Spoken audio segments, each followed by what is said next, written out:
Welcome to The More You Know. We're in Matthew and we're in the chapter 21. And this is they're mentioning the fig tree here, but here's a little quick to do about fig tree. The fig tree was first mentioned in Genesis chapter 3. And it is the leaves being covered for the fallen Adam and Eve to hide behind. It is connected to the tree of knowledge of good and evil, and also became a hiding place for Zacchaeus, who climbed the sycamore fig tree to see Jesus. Many also put the fig tree as being the symbol of Israel. In chapter 21, verses 21, we're referring to the mountains and the sea. Here's a quick little thing. The mountain and the sea are both metaphors. Mountains speak of kingdoms, and of the sea represents the nations, sea of humanity. Faith brings the reality of the kingdom realm into the nations. Jesus taught his disciples that if faith's fullness lived in them, they could speak to the physical creation around them and it would respond. Faith unlocks great authority for the believer. And this is all referring to, God says, if you have faith of a mustard seed, if you say to this mountain, move, and it shall move. The mountain is meaning the kingdom. So it means that you need to really have faith. Don't worry how big your faith is. You can grow in faith, but even the faith of the smallest thing can move mountains, because it still belongs to God's kingdom. God does great things in small amounts. Okay, I'm going to read the last part in this translation one. Of course, so it's not going to be the correct wording. And I advise to always read your King James Version, okay? Because a lot of the words that they use in there have certain meanings. But because this one I'm using to get the little hidden things behind the verses and the meanings of these things, I have it open. So I'm going to read the parable, because the parables that Jesus spoke is always definitely important. And we're going to discuss the meaning of the parable afterwards. So I'm going to go ahead and read it real quick, okay? And this is the parable of the rejected son. Place close attention to this parable, Jesus said. There was once an honorable man who planted a vineyard. He built a fence around it, dug out a pit for pressing the grapes, and erected a watchtower. Afterward, he leased the land to tenant farmers and then went in a distant way.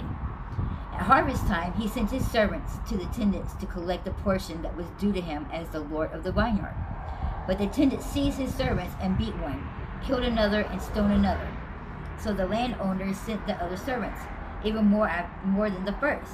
But they were all mistreated the same way. Finally, he sent his own son to them.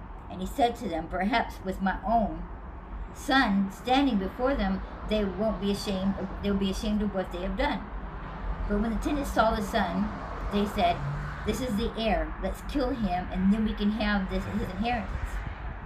So they seized him, took him outside the vineyard, and murdered him. You tell me, when the Lord of the vineyard comes, what do you think he would do to those tenants? And the disciples answered, they would bring a horrible death to those who did this evil death. They answered, he will bring a horrible death to those who did this evil and will completely destroy them. Then he'll lease his vineyard to different tenants who will be faithful to give him the portion of what he desires. And Jesus said to them, haven't you ever read the scripture that says, the very stone the builder rejected as flawed has now become the most important cornerstone? This was the Lord's plan. Isn't it marvelous to behold? This is why I say to you that the kingdom realm of God will be taken from you and given to a people who will bear its fruit. The one who comes against this stone will be broken, but the one who falls will be pulverized. Now the whole meaning of this is that God is the landowner. The servants he sent was God's prophets. And of course the son was Jesus Christ.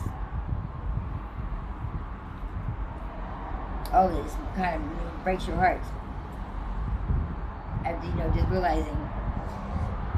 Ooh. Now let's talk about the cornerstone, the capture stone of the ark, or keystone. This is the obvious metaphor of Jesus Christ. He is a stone that many will stumble over, a stone that will fall upon the unbeliever. This came from the presence of the Lord Yahweh and is marveled in our eyes. Our nation, this is a prophecy of the church being given access to God's kingdom realm, that faith in Jesus Christ falls upon this stone does not have the last clause.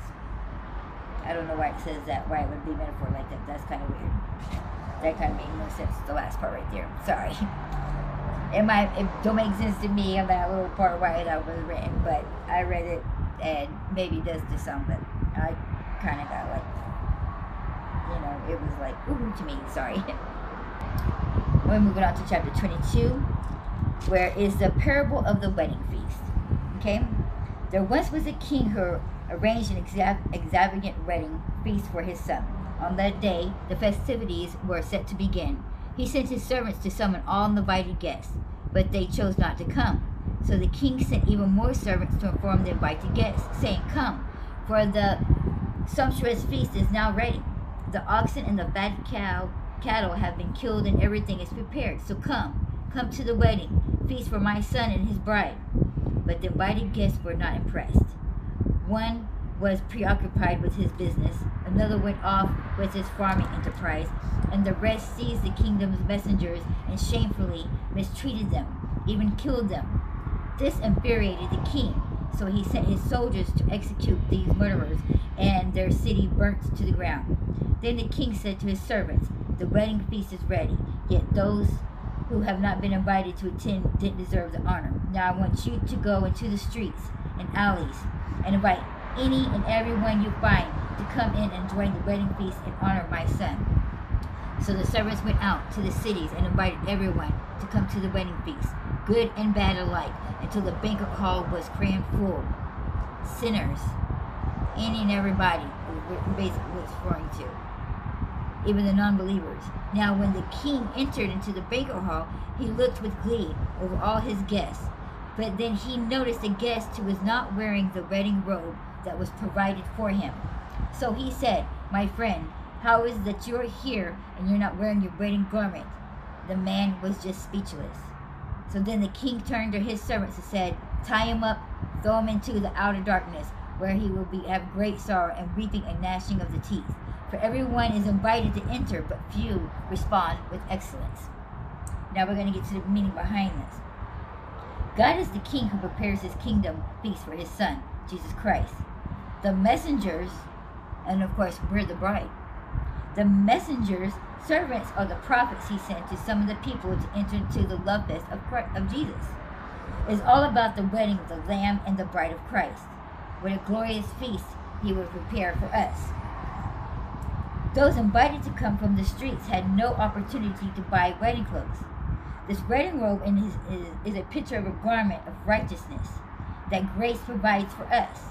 The man without the wedding garment that had one provided, but he didn't want to change into the new clothes, a change is necessary, is what it means by that. For our kingdom provides garments of white linen for us to wear, our wedding garments. So a change is necessary. So even though we was invited, it was important for him to change. Many are called. This can be understood to be a figure of speech that emphasizes whatever that word is, the invitation. Or it could also mean chosen, worthy. So that's what that meaning of that is.